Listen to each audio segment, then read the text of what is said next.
지난 주간엔 날씨가 좀 차가웠습니다. 그죠?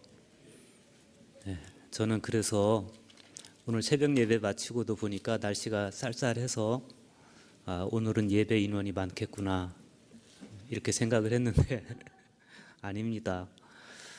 산과 들로 가실 분들은 날씨에 굴하지 않고 또 이렇게 가시기도 한 것 같습니다. 물론 그게 아니고 다른 또 볼 일이 있어서들 가셨겠죠. 오늘 우리가 이렇게 부활절 두 번째 주일을 맞이해서 하나님께 예배하고 있습니다. 이 시간 주님 앞에 나온 여러분들에게 하나님께서 크신 은혜와 복을 주시기를 축복합니다. 오늘 부활절 두 번째 주일의 복음은 너무 생생한 은혜로 가득 차 있습니다. 그래서 오히려 어떤 주석이라든지 강해라든지 해설이라든지 설명을 가한다면 오히려 오늘 말씀 안에 있는 생생함이 모호함으로 망가질 것 같은 그런 두려움도 있습니다. 때때로 우리가 얼마나 많이 살아있고 숨쉬고 계신 주님의 현존을 되지도 않는 언설이라든지 혹은 생명 없는 교리나 말을 위한 말이나 이런 것으로 변질시키거나 망가뜨리는지 모릅니다. 진정으로 은혜의 근저라든지 하나님의 실제에 접한 사람은 그 생생한 감동으로 인해서 할 말을 잃게 됩니다.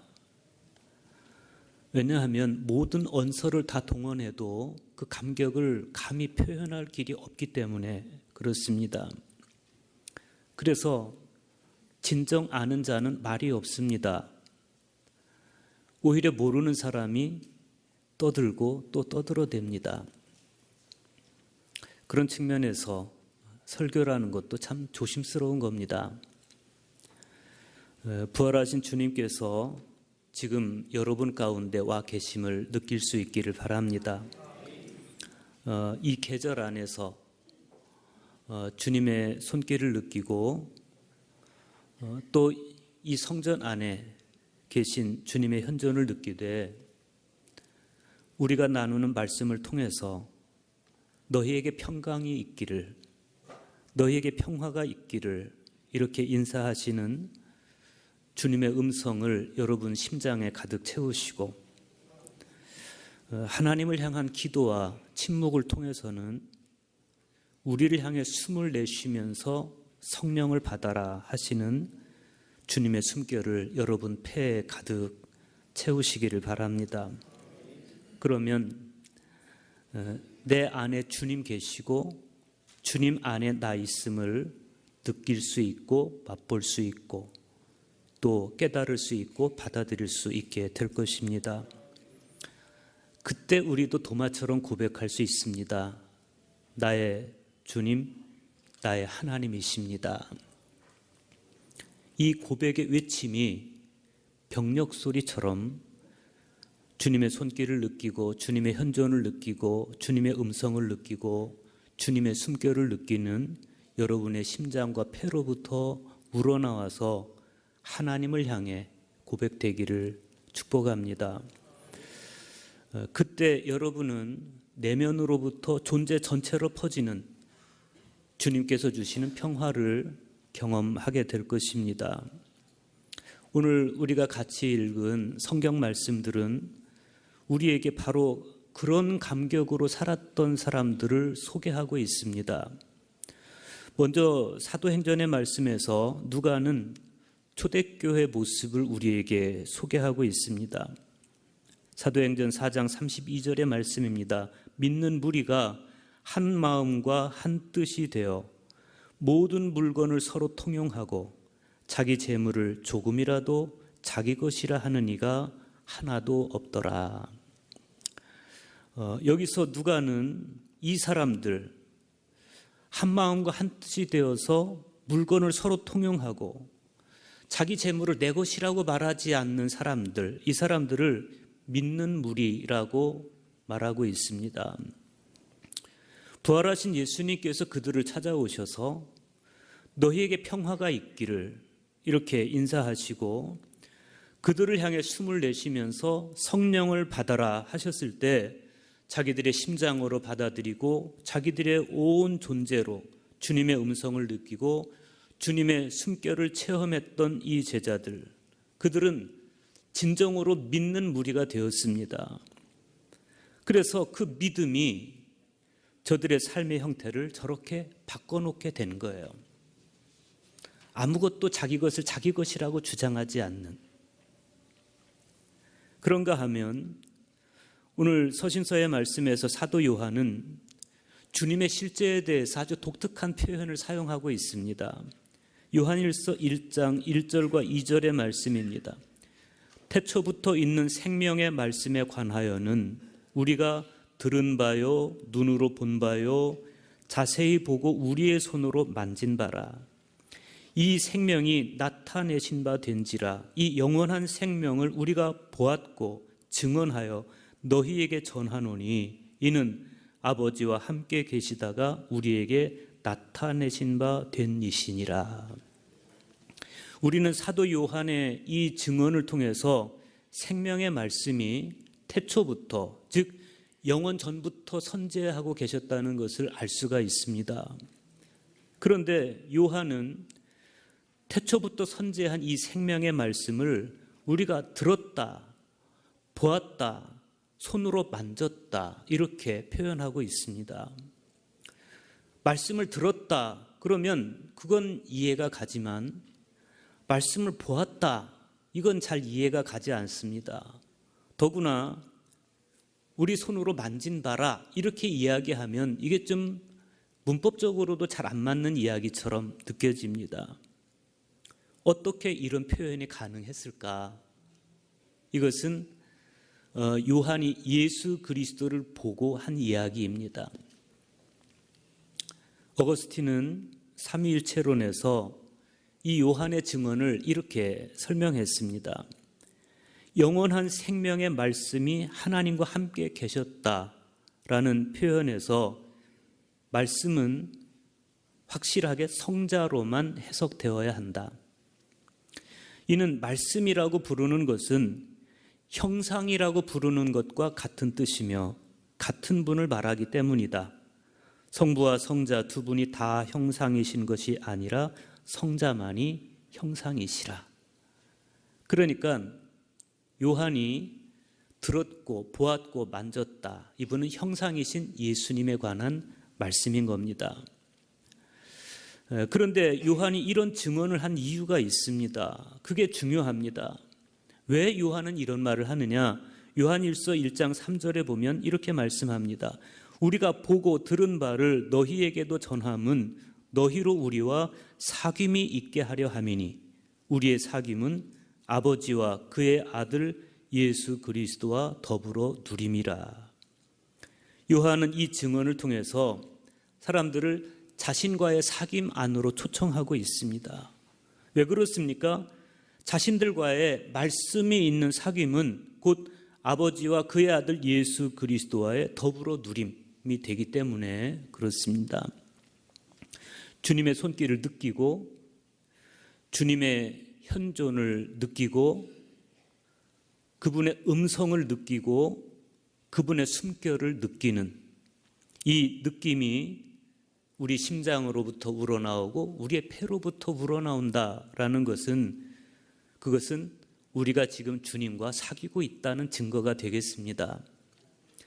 그런데 오늘 복음서의 말씀을 보면 정작 예수님의 제자들은 그런 주님과의 사귐이 있는 주님을 보고 느끼고 손으로 만지고 이런 사귐이 있는 실제적 신앙 가운데 있지를 못했습니다.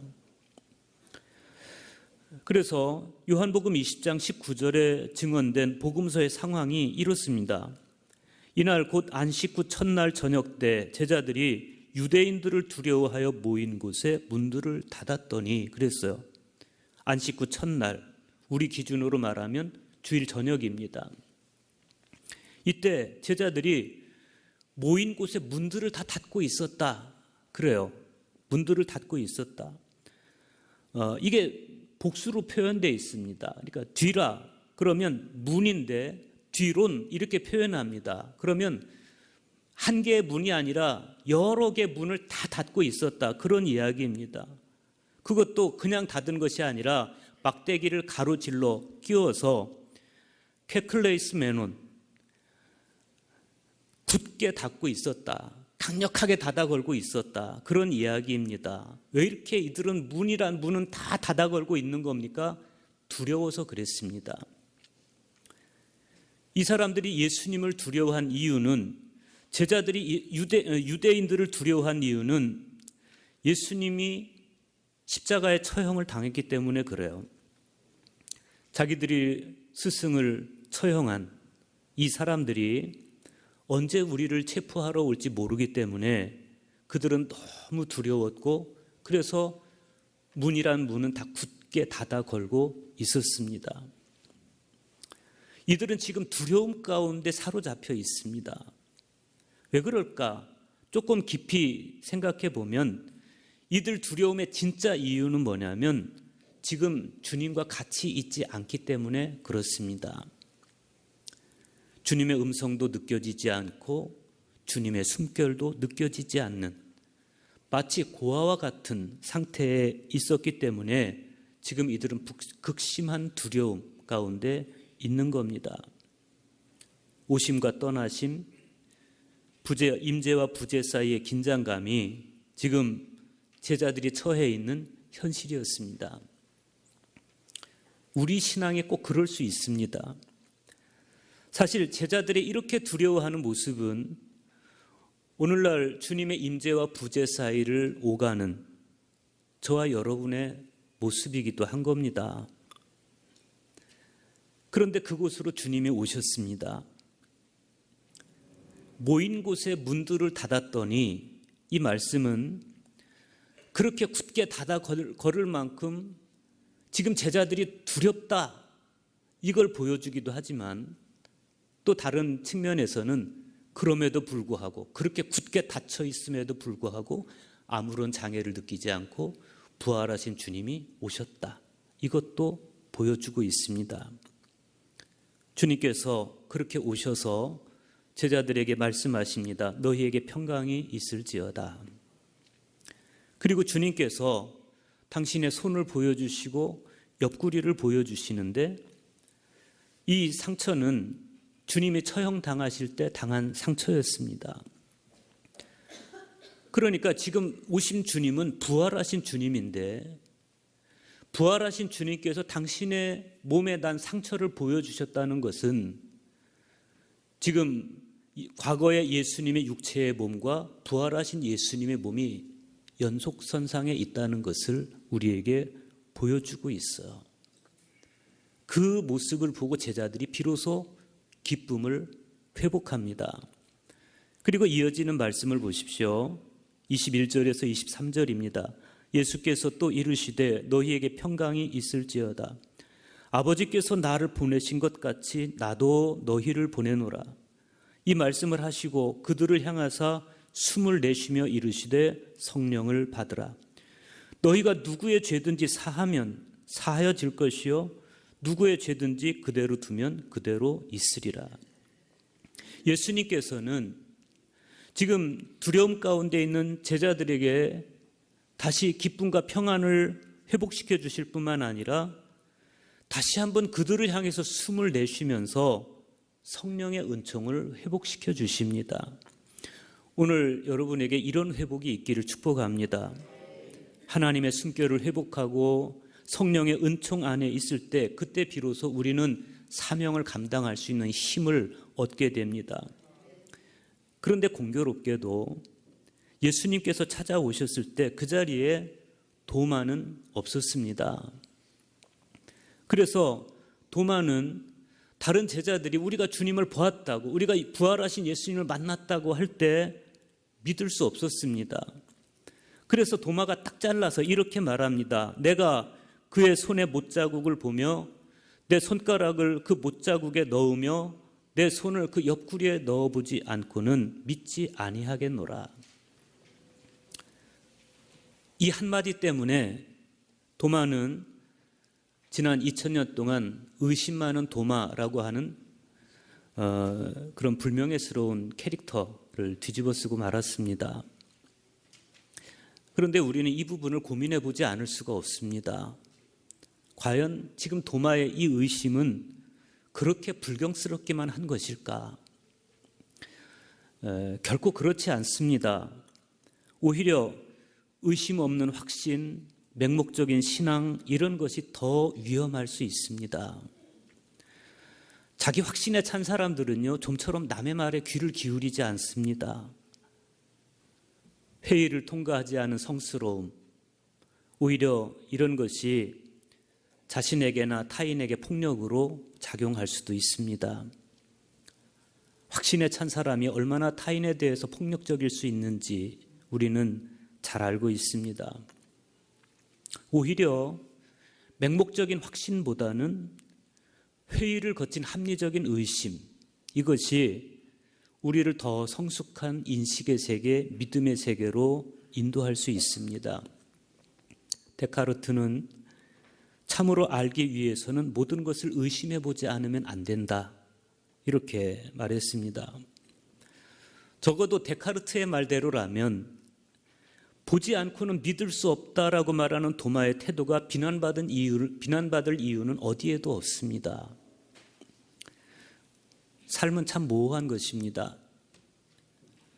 빛과 어둠이 뒤엉켜 있고 성스러움과 속된 것이 뒤엉켜 있고 선과 악이 뒤엉켜 있습니다.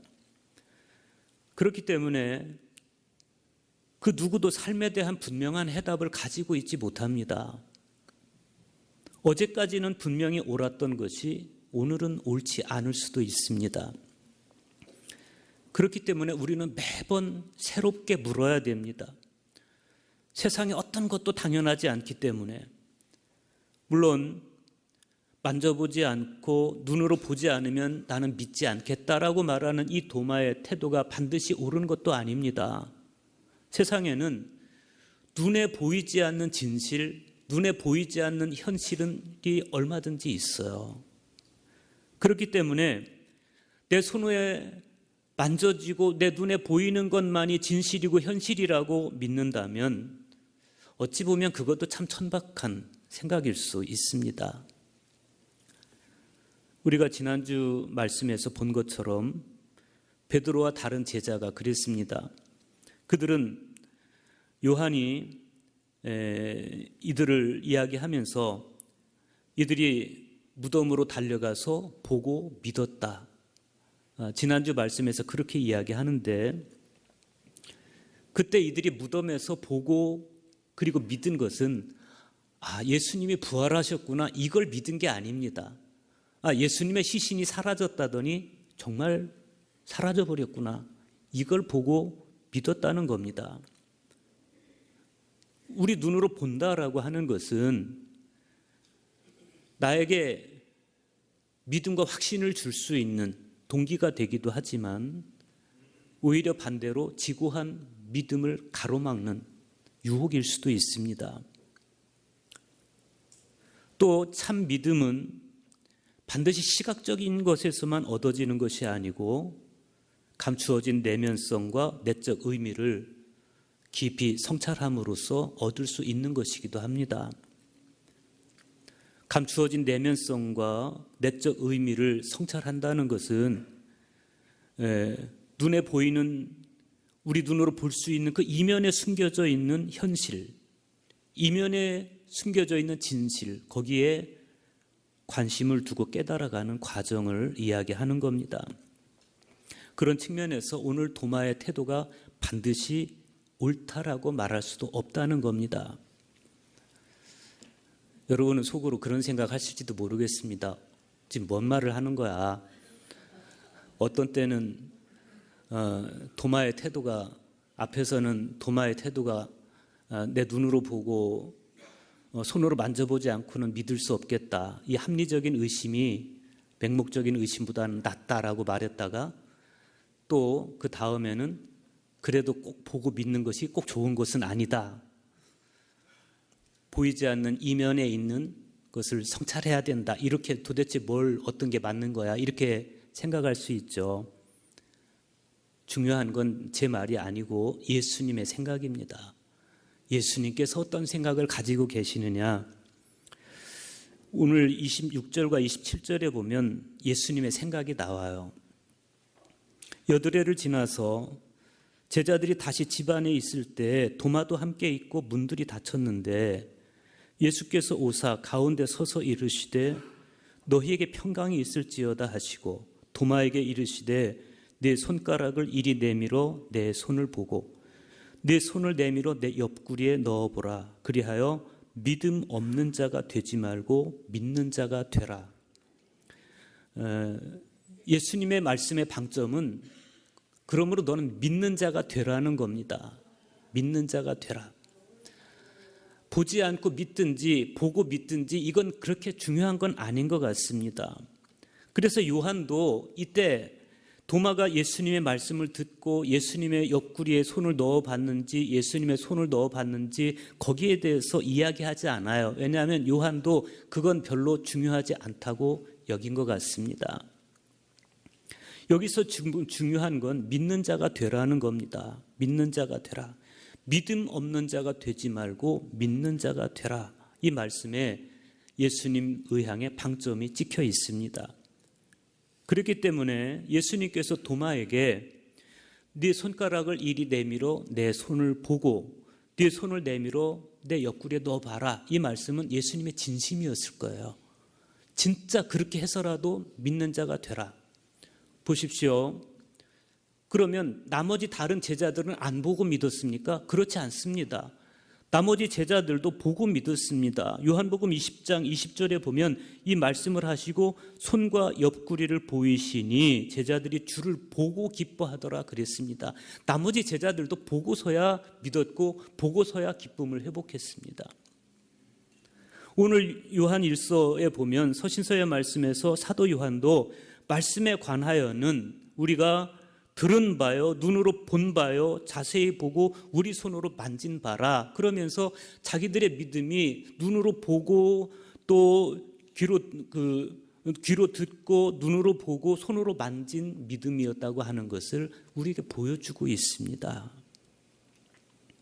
그런데 그것보다 더 중요한 말씀이 29절에 나와요. 너는 나를 본고로 믿느냐? 보지 않고도 믿는 자들은 복되도다. 사실 이 말씀은 도마뿐 아니고 거기 있는 보고 믿었던 제자들 모두에게 해당되는 말씀이고 동시에 오늘 저와 여러분에게도 해당되는 말씀입니다. 눈으로 보고서야 믿는 믿음보다는 보지 않고도 믿는 믿음이 복되다는 겁니다. 그런데 그것보다 더 중요한 것은 믿되 어떻게 믿느냐는 겁니다. 어떻게 믿어야 됩니까? 잘 믿어야 되고 올바로 믿어야 됩니다. 믿음의 방향성이 옳아야 됩니다. 너희에게 평화가 있기를 이라고 주님께서 말씀하실 때 그 말씀을 내 심장으로 채워서 정말 평화를 얻는 겁니다. 우리를 향해서 숨을 내쉬면서 성령을 받아라 말씀하시면 주님의 숨결을 내 존재 전체로 받아들여서 성령의 현존하심 안에 내가 머물러 있는 겁니다. 그때 우리도 도마처럼 고백할 수 있습니다. 나의 주님이시여 나의 하나님이시니이다. 여러분, 도마의 이 고백이 굉장한 고백입니다. 이건 단지 교리적인 고백이 아닙니다. 도마의 이 고백이 기독교 신앙의 핵심이고 본질이고 요체인데 도마의 이 고백이 중요한 이유가 있습니다. 우리는 그 중요성을 당시 사회 속에서 성찰해 봐야 됩니다. 당시 현실 속에서 나의 주님 이 표현은 로마 황제에게만 하는 표현이었습니다. 당시 로마 황제가 당시에는 로마 황제가 최고 권력을 손에 쥐고 사람들의 생사 여탈권을 행사하던 그런 시대였습니다. 그래서 사람들은 그 권력을 향해서 큐리오스, 주님 이렇게 고백하던 시대였습니다. 황제가 곧 신이었습니다. 권력이 곧 신이었습니다. 그런데 지금 도마가 그 권력을 향해서 나의 주, 나의 하나님 이렇게 이야기하는 것이 아니고 권력을 신으로 여기던 그 시대를 거슬러서 예수 그리스도를 향해서 나의 주님, 나의 하나님 이렇게 부르고 있는 겁니다. 아무나 할 수 있는 고백이 아니었습니다. 도마는 이 순간에 분명하게 진리를 깨달은 겁니다. 비로소 그가 참 믿음에 도달한 겁니다. 단지 교리적으로 나의 주, 나의 하나님 이렇게 깨달은 것이 아니라 이제 분명히 돌아설 회개의 대상으로서의 주님을 깨달은 겁니다. 지금까지 권력을 향해 있던 로마 황제를 향해 있던 자기의 시선을 거두어서 예수 그리스도를 향해서 돌리는 그런 자기 안에 변증법적인 회개가 있었던 겁니다. 오늘날 우리의 퀴리오스는 누구입니까? 지금 제가 여러분에게 교리적인 질문을 던지는 게 아닙니다. 교리적으로 물으면 여러분은 당연히 예수 그리스도십니다 이렇게 대답하겠죠. 그런데 정말 그렇습니까? 진짜 여러분의 삶 속에서 여러분의 주님이 예수 그리스도가 되고 계십니까? 오히려 대기업의 총수나 어떤 권력이 있는 사람이나 이런 사람을 주님처럼 그렇게 섬기고 따르고 하는 거 아닙니까? 실제로 세상 질서는 그런 방식으로 흘러가고 있습니다. 오늘 우리의 삶과 생각과 가치관과 세계관을 지배하고 있는 실제적인 힘이 뭔지를 성찰해 보면 대답은 금방 나와요.